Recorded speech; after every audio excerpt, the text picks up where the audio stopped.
Welcome to Brooklyn, New York, Coney Island. This is a place where I grew up. Projects over there. This was our oasis. Kaiser Park.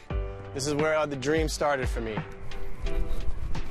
Oh, still throwing strikes. I didn't start out as a pitcher. I filled in every now and then as a pitcher because I had a good arm. It wasn't until I was probably about 11 years old, Mr. Jones at the Seagate Little League just put me on the hill and started teaching me how to pitch. And, you know, he would call me Flamethrower Figueroa. Struck him out. I was one of those kids that just played every position just so I could play. I wanted to be in the lineup. I wanted to play. I didn't want to be on the bench. So the more positions you can play, the better chance you had. And so I had my one game a week that I'd be able to pitch and, you know, tried to just make it my own and just bringing back big, big smiles, a lot of fun memories. It's kind of surreal because, you know, I remember it being a lot bigger when I was a kid. So this is where I grew up, 16th floor, Brooklyn, New York, O'Dwyer Gardens. Here we are. This is one of the meccas of baseball where I grew up playing sponge ball, stickball, wiffle ball even. Just beyond the play structure, you see a gray wall where it's kind of damaged in the middle right there. That was the strike zone. I'd like to say I did most of that damage. I don't know if I could take all the credit for that. But we would go take some leaves, a handful of leaves, and draw a box on the wall. Then we'd actually draw an X going across it, and we'd draw a smaller box inside that. That was the automatic out box. Other than that, I've hit many a ball up off this building, hit some beautiful home runs when I was a kid, very memorable time in my life. It's a great time growing up in Brooklyn. We might have to take the stairs. Let's go.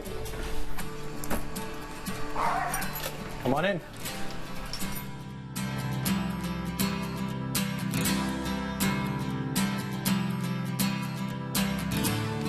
This was my very first Mets jersey. Got it in spring training down in 1995. Kind of didn't pack it or put it in the laundry when I left because I didn't know how long I would be a Met, and I wanted to have a souvenir. So I'm sure if I owe anybody for this, we can settle it up. Figueroa looking very sharp. Brooklyn and Lincoln High School are very proud tonight.